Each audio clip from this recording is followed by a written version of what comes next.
All right. So I'll do the introduction and all that stuff later. But I am honored to have Doctheagrif, the doctor, the neuroscientist, the author of The Magnificent Makers. Man, it is an honor to have you on. I am so happy to be here. Thank you so much for the invitation. So let's hop right into it. Rapid fire. Where were you born and raised? Well, that's technically two different places. I was born in central Pennsylvania, in Lewisburg, Pennsylvania, but when I was around 10, I moved to Alexandria, Virginia. And so I consider myself being raised in Virginia. All right. Did not know that. Ooh. Yeah, Southern girl. College coach he's Pennsylvania born and bred, so he's going to be calling me, trying to claim you, just to throw it out. When you were a child, what was your dream job? Oh, I went through so many phases. I definitely didn't have one. I started out wanting to be a doctor because I've always kind of loved science. Oh, sorry, it wasn't even a doctor. It was a vet. I started out wanting to be a vet because I love science and I love animals. And then I realized, like, I like animals, but I didn't really want to be a vet. And so then I said, well, maybe I, try out being a doctor. And that was kind of in my mind for a while. And then I also just realized that what interested me most was the science part of it versus like the healing medical part. And so sometime when I was in high school, I realized, like I can do research as a career. And so I set my mind on getting, launching a career in research, and knew that to do that, eventually I need to get my Ph.D. So that's kind of somewhere in high school is when I kind of solidified, okay, science research is what I want to do. Incredible. So you actually knew that you wanted to go that route young. I did. And the crazy thing is I actually knew that it was going to be neuroscience. It wasn't even just like biology or science in general. So I had a teacher. I took AP Bio when I was a junior in high school. And part of that unit was a neuroscience unit. And I had never heard of neuroscience before. I didn't really know about it as a field. And to be fair, at that time, we're talking around 2003, it wasn't so commonly talked about or whatever as it is now. And I was just blown away. The things that she was describing, my teacher, Mrs. Piscor, the things that she was talking about were just like mind blowing. And I didn't fully understand them. And I think that was what really caught my attention. I was like, I need to figure out how the brain works. So when I was applying for colleges and everything, I just had a laser straight focus on knowing I wanted to study neuroscience. All right, I'm taking notes as you talk. So to all of my young children out there, can you explain what neuroscience is? Yep. So neuroscience in its most basic form is the study of our nervous system. So a lot of people think nervous system means the brain, and that's true. That's a very big part of our nervous system. But that is a part of what we call the central nervous system. So you also have your spinal cord, which is the long piece of tissue that runs down your back. That's really important for movement. We know that if we have damage to our spinal cord, we can lose a lot of sensation below the place where you get injured. So there's that. But then in addition to your central nervous system, your brain and your spinal cord, you also have something called a peripheral nervous system. And so these are neurons that actually send out little, what we call in neuroscience, processes. And just means like little feet, like cells have little feet, and they send them out and they are all over your skin. So you have neuron pieces all over your skin.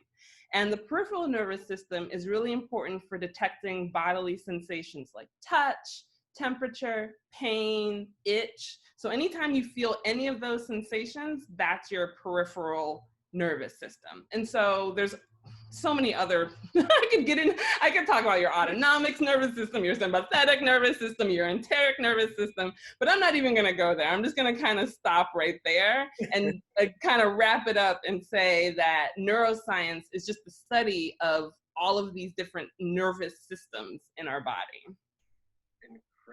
Incredible. Kids, I hope you see the excitement and the joy Dr. Griff just gave you guys. This is what I talk to you guys about when I tell you, find your passion, find what you love, and that excitement that's what you'll get. Yes. So, hidden talents. What are your hidden talents? Oh gosh, cooking. I don't know. I never considered myself very like talented in that regard. I knew I was smart, but I'm pretty like clumsy, so I can't like juggle or do any like weird tricks like that, you know. I still have the states memorized alphabetically from that song that they teach you in elementary school. So I could probably say the states alphabetically in like less than 10 seconds if I really wanted to. So maybe that's a hidden talent. Remember that song they taught us all in elementary school? That is amazing. I can't do that. And I'm in education, I can't do that. So yes, I would consider that a hidden talent. Oh, all right. So getting back to neuroscience, I know previously you talked about you found that passion in high school. Mm-hmm. And then you talked about there was a teacher. Was that AP teacher? By the way, I hated AP Bio. I took that class as well. Couldn't stand it. However, was it that teacher that motivated you and sparked you for that, your career path? 100%. She was an excellent teacher. Again, Mrs. Piscor at West Potomac High School. She was amazing. And, it's hard to look back and say like, oh, well, maybe if I had a different teacher, I would still be going down the neuroscience route. Maybe that's true, but maybe not. I mean, I would say having a positive quality experience with a teacher and a subject matter that you like, is really important for not deterring you from following that passion, right? Because let's be real, like anything that you want to do is going to be hard. So science, it's hard. And if you have a teacher that maybe doesn't give you the confidence boost or whatever is needed to really propel you forward, I could see how that might, derail you a little bit. But she was amazing. She broke everything down so well. And also you could really, speaking of like passion and excitement and all of that, you could really feel that from her. Like she loved science and she loved biology, and she was conveyed that enthusiasm very well, and also again was just very supportive and yeah, she was awesome. She was awesome. She just made it fun. She made it exciting and accessible.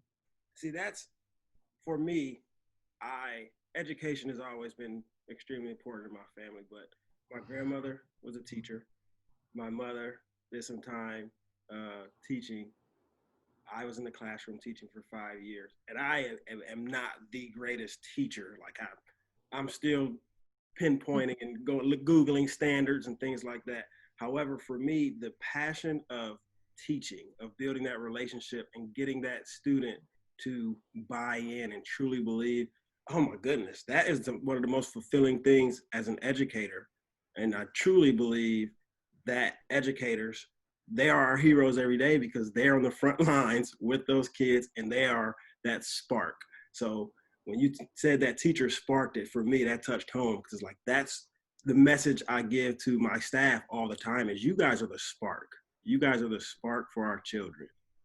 Exactly. 100% agree with you. 100%. And to add, sometimes we don't give our teachers the due respect that they deserve for being on the front lines, for being that spark in so many children's lives. And we definitely don't give them the pay they deserve. So there are some things we need to fix in our educational system, but we can save that for another interview. So going back to that, the teacher, the student relationship, in your field of neuroscience, I did some research and I saw that there was a gender gap. Mm-hmm. What is in your mind, how can we help close that gap? Because especially for me, my goal is I want to get more students, especially young males of color, into the educational field. Because that is, I've said this before in previous broadcasts, I am the only Black administrator in my district at the moment. Other than we have our equity and diversity supervisor. He's awesome. And then the previous equity and diversity supervisor was also Black. He's the football coach now.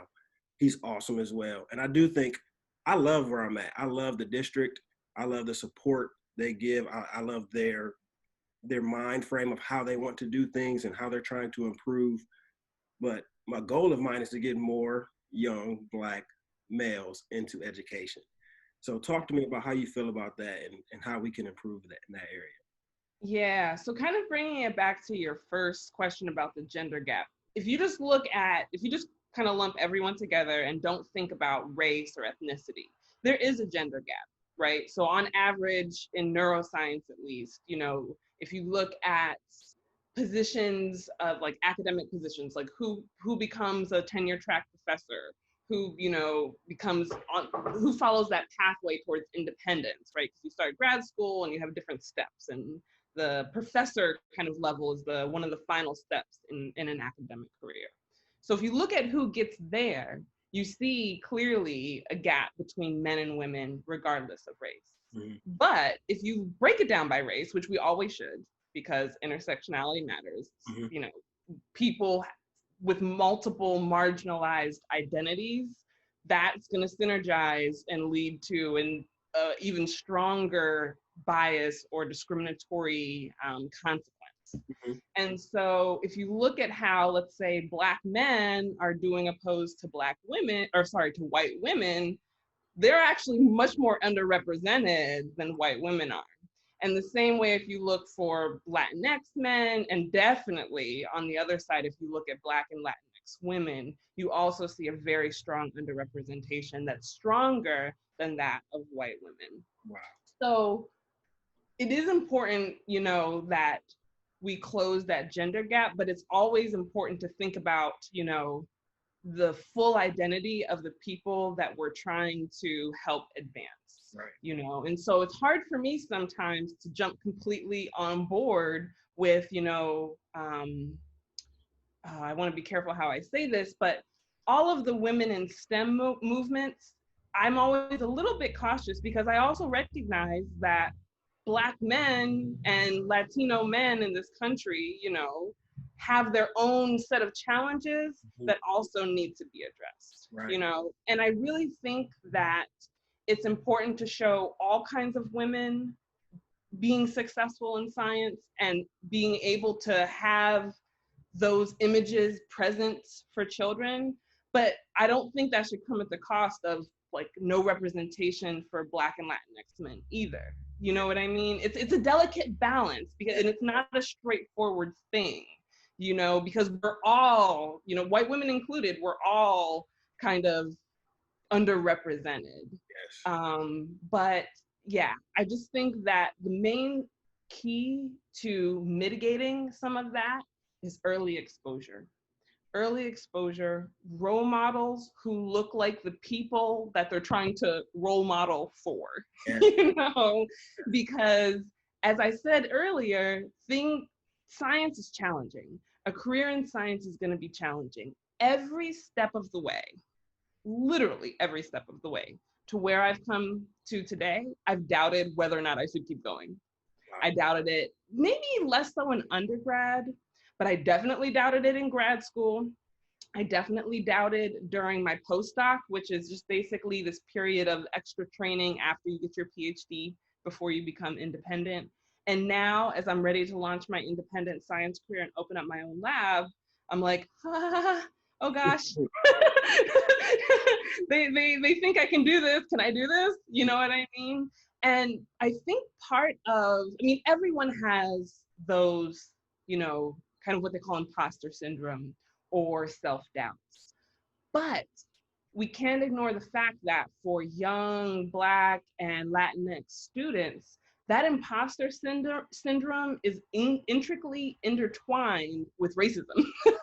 You know, it's not just like, we literally have people implicitly or explicitly telling us that maybe we can't do this. Mm-hmm. And so that imposter syndrome is kind of bolstered up by racism. And so if you can't think in your mind of someone who has accomplished what you're trying to accomplish that looks like you, the imposter syndrome just starts to grow and grow and grow. Mm-hmm. So that's a very long explanation for basically, long story short, have mentors in the field that look like the people you're trying to reach. Yeah, you hit on a bunch of things. That was a great answer. And I took some notes because the imposter syndrome is so real. And it didn't hit me until I started applying for admin positions. And my former principal, Matt Dillon, great guy. He's a great principal, great man. He actually told me about the imposter syndrome because I went to him and I was like, man, I don't know what I don't know yet. I don't know a lot of Black men. I know they're out there. I don't know them personally. Right. So I was uncomfortable. And I've always been a very confident guy. I've always been comfortable in uncomfortable situations. But like, this is foreign field. This is foreign territory. And he's like, imposter syndrome, you're ready. I back you. I support you. So having that support was everything I needed. But two things. Seeing yourself in leadership. One of the biggest reasons I wanted to interview you was because I wanted young girls to see themselves in you. And I truly believe, just like you said, white children, Black children, Asian children, Hispanic children, they need to see leadership in different cultures, different ethnicities. They need to see all of it. I am a huge believer of that. Talk to me about, just elaborate a little bit more on the importance of young girls seeing you. Definitely. Oh, and you're gonna almost make me cry also. But as I mentioned, sorry, I'm racking my brain with all the things that I want to say. But as I mentioned, every step of the way, I really did doubt myself and whether or not just that I could do it, but if it was worth it, if I was going to be happy. And I think part of that, again, just comes from not seeing so many people that look like you doing it and being happy. And so one of the things that really propelled me forward, and each time I felt like quitting, I was like, who's going to be left? If I leave neuroscience, if I leave academic neuroscience, and what I mean by academic neuroscience is the kind of research that goes on at universities, If I leave that form of research and go, let's say I just go into STEM outreach, which is also great, and there's plenty of work that needs to be done there and plenty of people that need to see, Black women in STEM outreach. But for example, if I left academic work, there's so few of us there. You know what I mean? At my level, going forward, the attrition rates or the fallout rates just start taking off. And I knew that people that are coming up behind me needed to see me do it so that they could also know that they can do it. And yes, it's going to be hard. And yes, there are going to be days when you want to be like, I quit, but those are moments and they're usually transitory. And if you have a strong backing by mentors, and colleagues, that you can get through it. And so for me, it's such a huge part of why I never quit. It really is, and I questioned whether or not that was valid. I said, well, maybe, I need to do this for me. Maybe I need to leave this career path for me and my better mental health or whatever. Maybe, I can't worry about that right now. But in the end, I had to. I felt like I had no other choice. I felt like, again, if I left, there just wouldn't be someone there, to replace me. And that's not 100% true. It's not like I'm the only Black woman in neuroscience, but we're few and far between. Right. You know what I mean? We can't afford to lose people right now. Absolutely. And I will say this, when want to say 6 years ago when I first met you, and I learned, what you did, and it's like, I didn't. They make those. They make those. I didn't know. I didn't know you exist. So for me, it was like, yes, this is everything, because it's not. We don't see this. We don't hear this story. We don't see your story. We don't see you often. So I had a former player reach out to me actually 2 days ago, and he is now young guy too, but he's a community activist. And he said, thank you for showing me the way. You're talking about everyday heroes. You were my hero.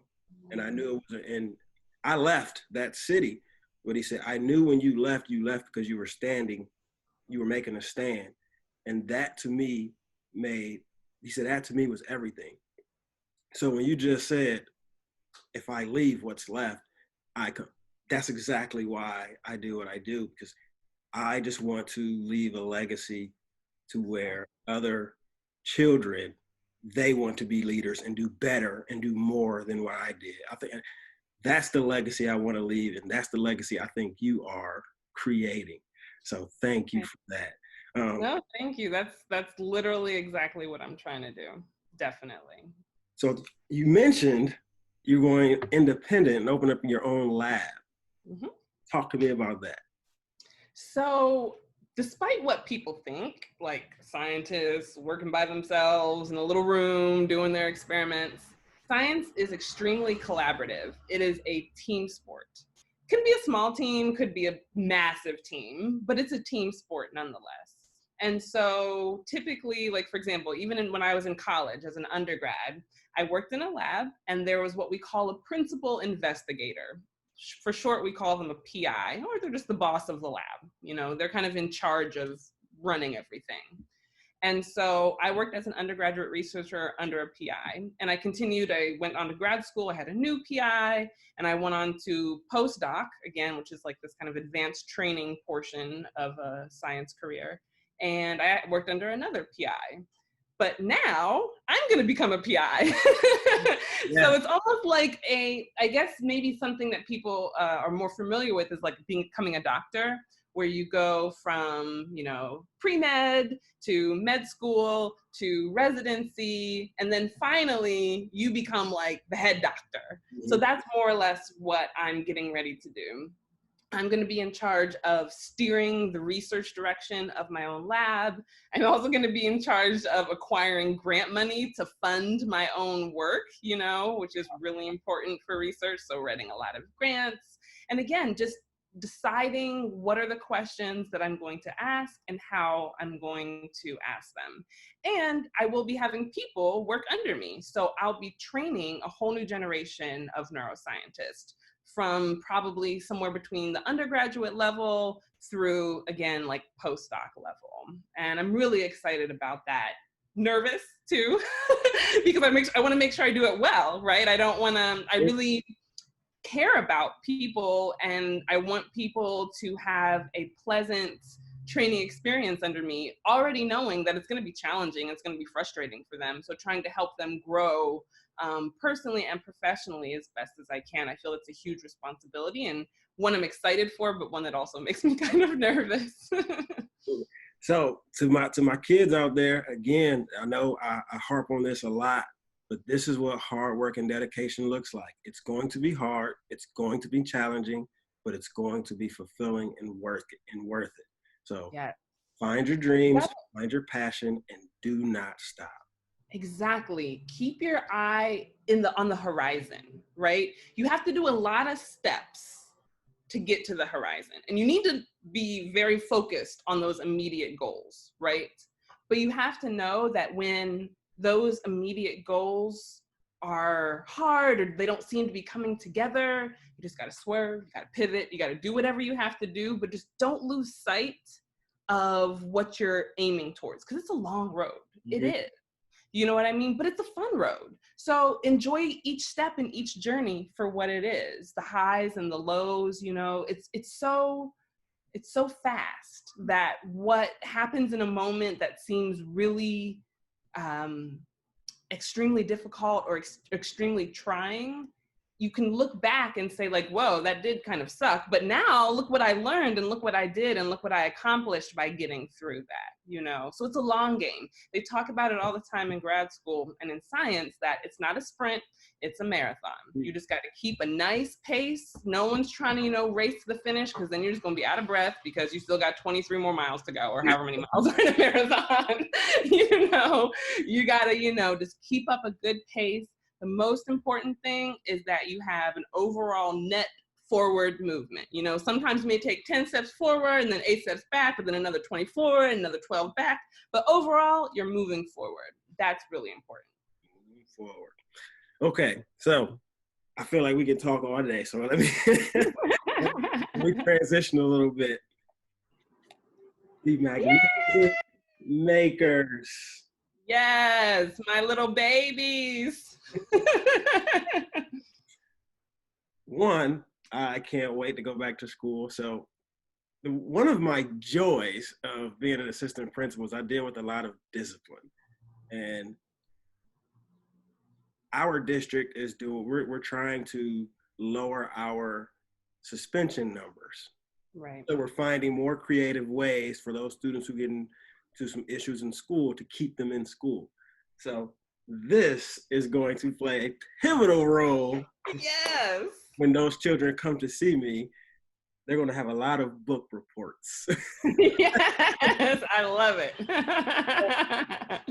Talk to me about, you know, where did this idea come from and how did it get started? Why'd you do it? Right. So I've always, as I said earlier in the interview, I've always been really excited and passionate about science, but I've also always been an avid reader. When I was younger, my dad would take me to the library. You can see behind me, I got all these books, I've always enjoyed reading. I'm an only child. And so I spent a lot of time escaping in my mind into these like worlds that I made up that, you know, kind of were inspired by books that I read. And I just really enjoyed that process. And I'm a good writer, you know, just to not toot my own horn, but I am a good writer. It's something that comes somewhat naturally to me, you know? And so I didn't really, when I was younger, I entered into writing competitions and stuff. And I still remember in one of my classes in high school, they asked like, what would be your dream? And I said I wanted to have a book on Oprah's book club. You know, I wanted to write it. I always had this kind of like hidden passion maybe, but I never saw becoming an author as necessarily like a full-time career or even like a career. I don't know, it almost seemed like a hobby. Okay. And so I had a big focus on just science and science and science. But then when I was actually on maternity leave with my first daughter and, you know, kind of sitting at home, and throughout my career, I'd been toying with this idea, but again, it's just always kind of like sitting here floating on the side, nothing that I actually reached out and grabbed. And I decided, you know what? I've wanted to do this. Like, just do it. just do it. And I always knew that I wanted to write children's books because reading for me was just so magical. It was the children's imaginations, I feel like, are just so much more vivid and just so much more real and explosive. And so I wanted to tap into that and ignite that even further. So I knew I wanted to write kids' books. I knew I wanted them to be about science. And I wanted to use reading and kind of fiction books as a way to get people, or young people, I should say, excited about science. And so I started trying to write picture books, which, you know, are like the books with a lot of illustrations for younger students.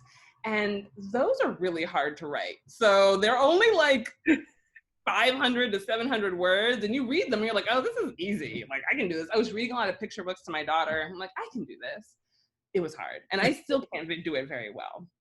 But I took the initiative and I said, I'm going to invest in making this dream. It had been a dream of mine. I don't think I was kind of ready to admit that. Maybe it seemed silly or something, but I wanted to make this dream a reality. And so I started Googling and doing all this stuff.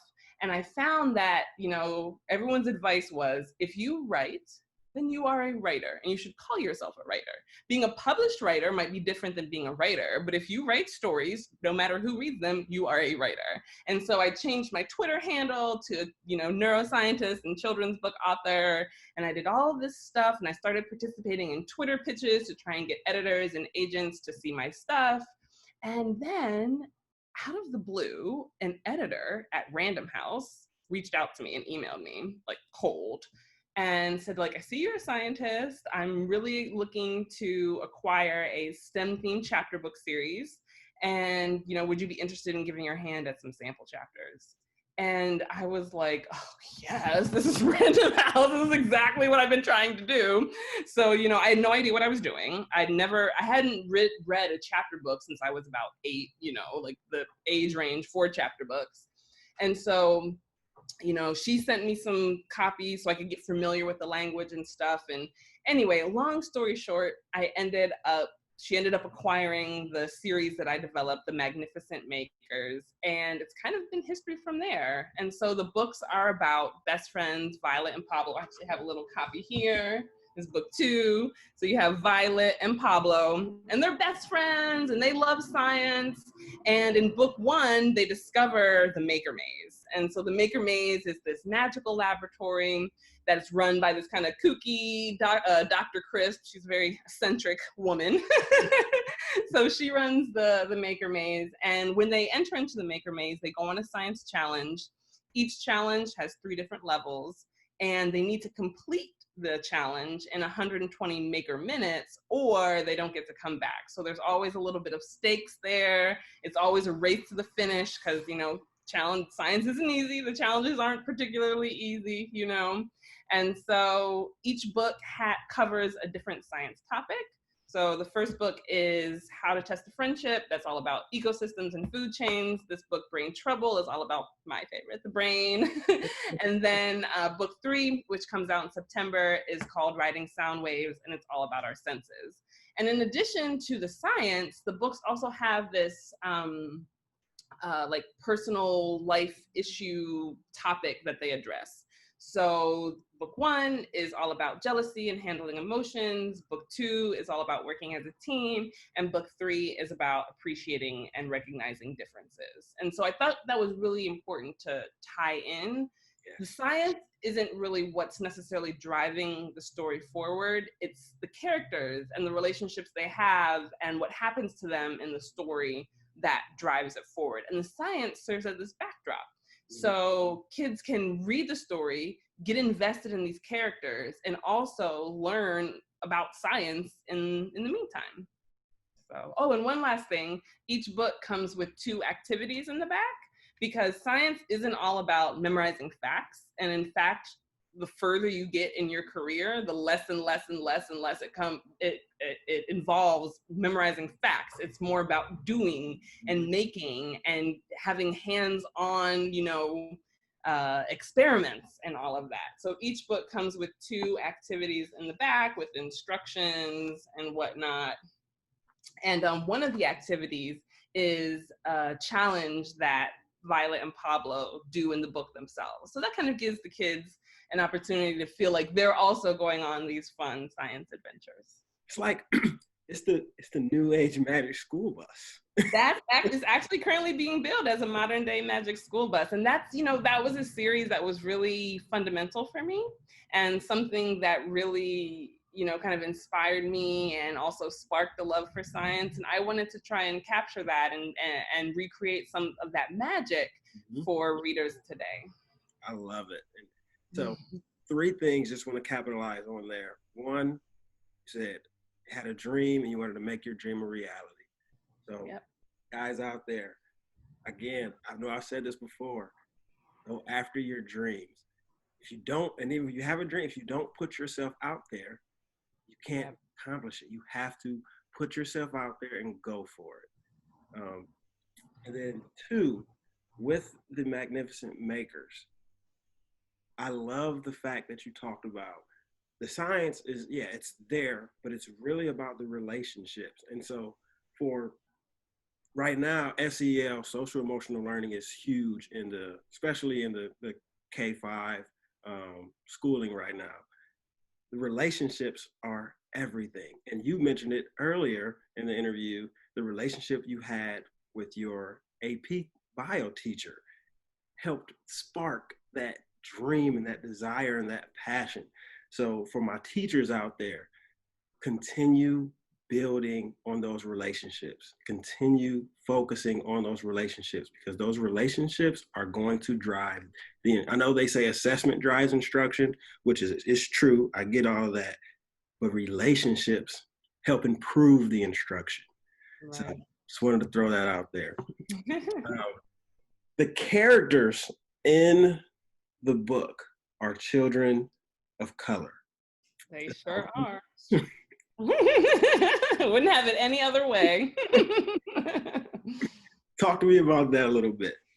Yeah, so for me, I mean, as a Black woman, it's hard to imagine myself writing about characters who were not either Black or of color of some sort. And more importantly, I knew that young kids needed to see themselves on the cover of books. They needed to know that, and also I want to take a step and mention that in these books, I actually really don't talk about the kids' races or ethnicities. Like Pablo's name is Pablo, so it's clear that he's, you know, Latino, and we say he's from Puerto Rico, and every now and then he throws out a word in Spanish, but that's kind of the extent of it. And Violet has this like huge mane of beautiful Black girl magic hair, and that sometimes it gets in the way, and so that kind of comes into it because that's the reality of being a Black girl, right? But other than that, at the moment in the series, there's no overt conversation on race. And that was intentional. I'm not trying to take a colorblind approach because I do not believe in that either. As I said, I've woven the characters' identities into how they move in the world, but we don't sit there and just talk about race and maybe a struggle to, you know, the struggle of being a Black kid who likes science. There are room for those books. And I do feel, though, that that conversation is almost overrepresented in children's literature. Mm-hmm. So the books that feature brown and Black kids often, and this is no shade to those books, those are great and very important books. I just feel that we also need to make room for books where you just have brown and Black kids having fun and being carefree and not having the weight of the world on their shoulders because they know systemic racism kills, right? Like, you know, like we don't need to, I just don't want to go there right now. You know, I've toyed with the idea of maybe bringing up, you know, one subject matter that I want to cover in the books is failure and overcoming failure. And I know that the fear of failing can sometimes be greater for kids of color because we almost feel like, especially when you get into worlds like science, that we're almost expected to fail a little bit, or maybe expected not to thrive, let's say, as opposed to being expected to fail. And so I'm tempted to maybe touch a little bit on that if there are future installments of the series. But for now, I just want to keep them fun, carefree, Black and brown kids having fun, kicking butt at science, you know, and going to the maker maze. Like, I just want to keep it right there. And so for me, I love working with all children, with children of all colors. And like with my training business, a lot of the children and families I work with are white families and white boys and white girls. A lot of the students I work with are white students, and I love them. I love them, and I truly believe that love is reciprocated. So I just feel that having that representation is so important. It's exactly. And kind of what you're saying too, it's important for them, those young white children, to see you and know that I have a Black man as a mentor. Yes. You know what I mean? Or they can look at Violet and Pablo and see, oh, look at these Black and brown kids being good at science. That is critical for young white children to see too. I didn't make these books specifically for Black and brown kids. I specifically made my characters Black and brown, right? But it's so important for all kids of all races and ethnicities to see people that they don't normally see in positions that they normally occupy. Absolutely. Right? Absolutely, 100% accurate. So I knew this was going to happen. I knew we were going to go extremely long, which is great, but I got things to do. So with our last 5 minutes, 2 questions that I really wanted to ask you. your babies. I follow on social media and I see your babies all the time, and I think they're incredible. Especially, being at my school, we have preschool there as well. Mm-hmm. I'm not in there as much as I would like to be. Pre-K, kindergarten, first grade. Obviously, we do puzzles. Your babies are, was it a 50? It was 100-piece puzzle. Goodness. I actually have it sitting right here. I'd pick it up, but it's probably gonna break. She's missing a couple pieces because her sister throws them everywhere. I saw that, and the first thing I did was call my mom. Like, Mom, I just watched a baby. I think it was about. And she sat there, and she was like, "Oh yeah." She was like, "That's what should be happening." And this is not a knock on all families who aren't doing that with their babies, but I know the value it has. So talk to me about all the different activities and why you have your babies doing those academic. Well, you know what? The puzzle thing was kind of an accident, to be honest. If I'm being, I didn't get this puzzle with the intention of giving it to her. It was actually a birthday present for another kid, but because of quarantine, we never went to the birthday party. And so I was like, you know what? I have this puzzle here. Let me just open it and give it to her. And so I sure enough did. Sorry, there's a very loud motorcycle outside of my window. Urban living. Anyway, so I gave her this puzzle, and she sat there, and it was a 24-piece puzzle, and she just really took to it. She just clearly enjoyed doing it and learned it pretty quickly. And there were 3 that came in the set. So then we opened another one, and she more or less memorized that one. And, so maybe for the first couple of weeks, we were doing 24. And then I realized, okay, she can do this in 2 minutes. This is we need to, so I'm like, let's get a 48-piece puzzle and see what happens. And so I got a 48-piece puzzle. And at first it was more challenging. And, usually for the first time for a new puzzle, especially one that large, I kind of help her and do it with her. And then she kind of gets it and and she kind of memorized it. And so then she had the 48-piece puzzles memorized. And I was like, okay, should I be mean? Should I get her the 100-piece? Let me get her the 100-piece. And so I bought the 100-piece puzzle. And again, the very first time, this time, because it was so big, I took the picture. It came with a picture. And so I put that in front of her. And I'm like, look at the picture and try and match the shapes together. And she just took to it. I will say, I think there's definitely a certain intrinsic, she gets a satisfaction from it. You know what I mean? I think there's something very fulfilling for her for seeing the pieces go together. And she's always had kind of an eye for spatial stuff. You know what I mean? Patterns and whatnot. And so I think that helps fulfill something inside of her, And I want to also make the comment that I'm not pushing the puzzles on her because I want her to be some science genius or anything like that, nor do I expect that because she's good at puzzles now that she'll continue to like them, or again, she'll grow up to be some math genius. But what it does allow her to do is have an activity that she enjoys that doesn't involve a screen and that does engage her brain. You know what I mean? Maybe she's just going to grow up to be a fashion designer because that also requires stitching together pieces of material and making something beautiful, right? So it's not about just driving home STEM, but it's about finding something that your kid enjoys. But again, I'm fine with screen time. We definitely upped our screen time during the quarantine, but there's so much beyond that, we should be offering our kids to explore as well. Her sister, on the other hand, her sister is 1.5 years. My oldest is 3. Her younger sister is 1.5 years. She also is now obsessed with puzzles, mainly because her older sister is.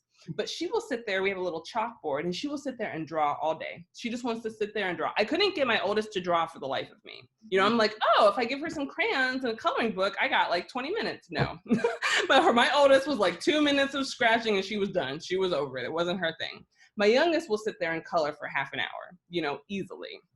And so just providing the opportunity for them to physically interact with something, whether it be via drawing, putting the puzzle together, I think the main problem with screens is that it doesn't engage our peripheral nervous system, our senses, in the way that physically interacting with books, puzzles, drawings, chalk, running outside, whatever it is.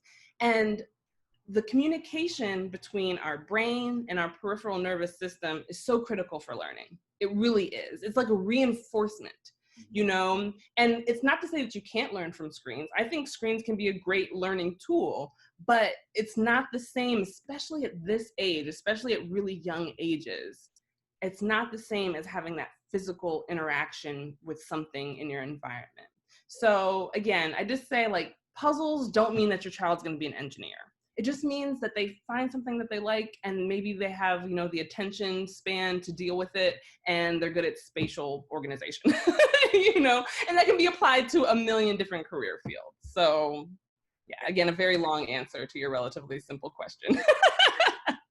Great, because you hit on exactly what my thought process. I think screen time, especially in schools, especially with technology, it's needed. Yes. Our children need to learn how to manipulate and use social media and use technology. So I think screen time is the way of the future. So I think it's important. However, it shouldn't be the sole use or the sole tool. It should be a tool you use to help support. And I think that is what, especially, I see this a lot in, you know, lower socioeconomic status communities, where screen time is the go-to, and those students become, I don't want to say addicted, it's not the right word, but it kind of is the right word. It kind of is, you know, you become trained, if you want to use a nice, like a softer word, you know, but you become trained to deal with screens. Yes, and they lose the ability to, the self-control. They lose the ability to, the words are escaping me right now, but they lose that ability to be able to become comfortable in their own body and just, they lose that ability to self-regulate their emotions, their feelings, their temperament. That goes away because they're used to being locked in on a screen. But when you are physically engaged in something and movement, I mean, movement on the brain it's so important. Yeah. You're just sitting there and locked in on the screen and you're not moving. It's almost like you're overstimulating and understimulating at the same time, and then it like short circuits when you stop. You know, and you like freak out. Even I actually am very careful with my 3-year-old, because we do have a little tablet for her, and I put a timer and I say 30 minutes, but sometimes after that 30 minutes she has a meltdown. And I'm like, this is why we only do this for 30 minutes, because at 3 years old you can't handle more. Maybe, you know, when you're 16, sure, you can be on it for an hour, hour and a half, or 2 hours, whatever. But you know, it has to be developmentally appropriate. You know, we do things, all of the rules and regulations are based for kids, right, are based on developmental appropriateness of something. And I think we have to do that same thing for screen time. It's not about that screens are horrible or bad. No, as you said, we need to learn how to deal with screens and use them appropriately, but that does require parental intervention and supervision. Absolutely. Okay.